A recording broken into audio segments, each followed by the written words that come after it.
Godinama se o ovome šaputalo. Govorilo se da postoje fotografije koje nikada nisu smele da izađu u javnost, da su zaključane, sklonjene, sakrivene iza hiljada stranica dokumenata. Danas više nije pitanje da li postoje, već zašto su toliko dugo skrivane.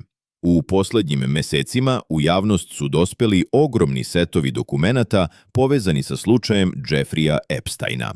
Ne radi se o klasičnim vestima, već o arhivi koja broji milione stranica. U tim fajlovima nalaze se i fotografije, ali ne onako kako bi većina ljudi očekivala.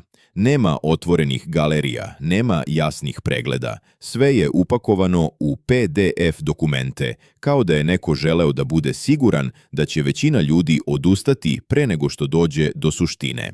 Fotografije koje se tamo nalaze ne prikazuju samo Epsteina. One otkrivaju okruženje, ljude koji su se pojavljivali oko njega, mesta, trenutke, detalje koji se godinama nisu uklapali u zvaničnu priču.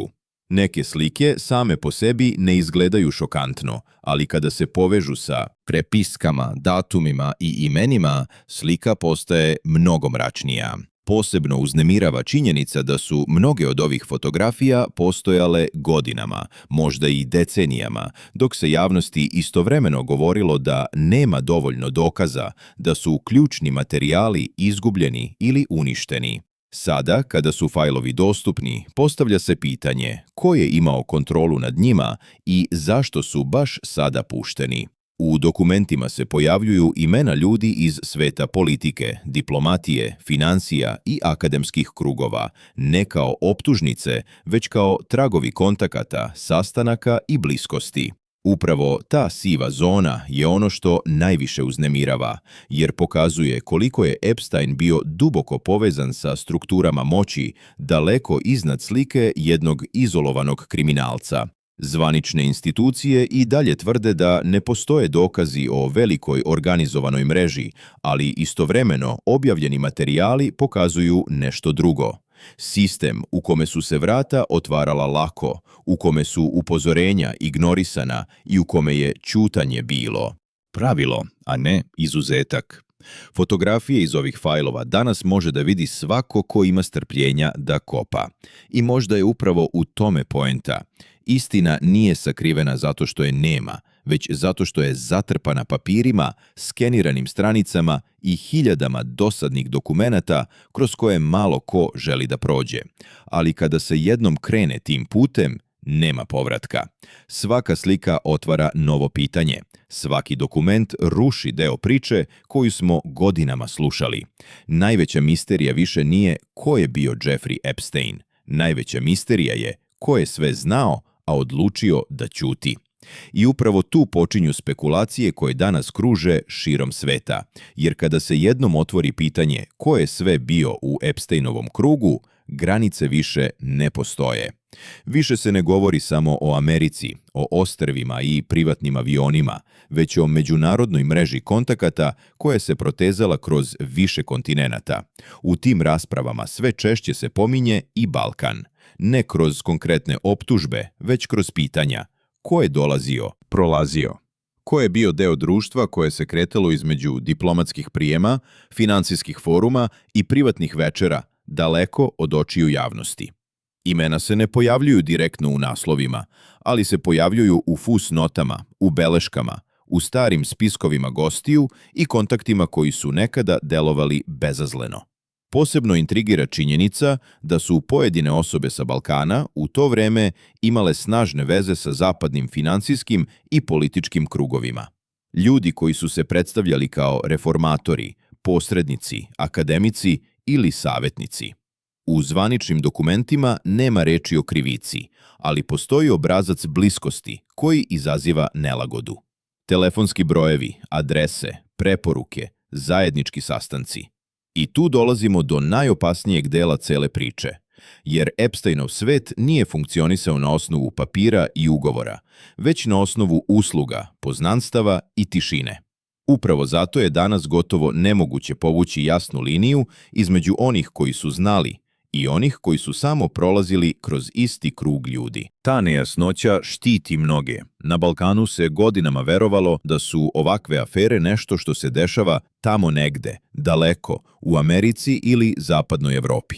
Međutim, kako dokumenti izlaze, postaje jasno da su male zemlje često idealne za tihe susrete, diskretne dogovore i ljude koji ne žele da ostave trag. I dalje nema zvaničnih potvrda da je neko sa Balkana direktno umešan u zločine, ali postoji nešto što je možda još uznemirujuće. Činjenica da su vrata bila otvorena, da su kontakti postojali i da niko nikada nije postavljao previše pitanja. A u svetu Jeffreya Epsteina upravo to je bio signal da sistem funkcioniše. Kako vreme prolazi, pritisak javnosti raste. Ljudi više ne traže senzaciju, već odgovore. Ko je pregledao te fajlove ranije? Ko je odlučivao šta sme da se vidi, a šta mora da ostane zakopano? I da li među onima koji su ćutali ima i onih čija imena nikada nismo očekivali da čujemo u ovom kontekstu? Jedno je sigurno, ova priča nije završena. Dokumenti su otvoreni, ali pitanja tek počinju da se postavljaju. A kada se jednom progovori o mreži ćutanja, ona se ne zaustavlja na granicama, jezicima ili državama. Najopasnija stvar u celoj priči možda nije ono što je otkriveno, već ono što još uvek čeka da bude povezano. I upravo tu, u toj tišini između redova, krije se razlog zašto mnogi i danas strahuju od potpune istine. I možda je upravo to ono što najviše plaši. Činjenica da se priča ne završava imenima koje su već poznata javnosti. Kako se dokumenti analiziraju, kako nezavisni istraživači, novinari i obični ljudi ulaze dublje u arhive, postaje jasno da Epstein nije bio izuzetak, već deo šireg mehanizma. Mehanizma u kome su moć, novac i uticaj stvarali paralelni svet, zaštićen pravilima koja nisu važila za obične ljude. U tom svetu nije bilo važno ko si po nacionalnosti ili odakle dolaziš. Važno je bilo koga poznaješ, ko može da te preporuči i koliko si spreman da ćutiš. Upravo zato se danas sve češće govori o tome da prava istina možda nikada neće biti potpuno izrečena. Ne zato što nema dokaza, već zato što bi njihovo potpuno razotkrivanje uzdrmalo temelje sistema koji je godinama funkcionisao bez posledica. Epstein je mrtav, ali mreža pitanja koju je ostavio iza sebe i dalje živi. Fotografije, spisi, kontakti i prepiske nisu samo relikvije jednog slučaja, već svedočanstvo o tome koliko daleko može da ide zaštita moćnih. I svaki put kada se pojavi novi dokument, nova slika ili nova beleška, postaje jasno da ono što znamo predstavlja samo mali deo cele slagalice. Možda nikada nećemo dobiti kompletan spisak ljudi koji su znali. Možda neka imena nikada neće biti izgovorena naglas. Ali činjenica da se o ovome više ne ćuti znači da se nešto ipak promenilo. Tišina, koja je godinama bila najjače oružje, počela je da puca. I zato ova priča nije samo o Jeffreyu Epsteinu. Ovo je priča o svetu u kome su pitanja bila opasnija od odgovora. O sistemu koji je verovao da će zauvek ostati skriven iza papira i pečata. A istorija nas uči da ništa što je zakopano predugo ne ostaje sakriveno zauvek. Ako imate svoje mišljenje, ako ste čuli nešto što se retko pominje ili želite da kažete šta vi mislite, pišite u komentarima. Zapratite kanal kako bismo zajedno nastavili da otvaramo teme o kojima se godinama ćutalo.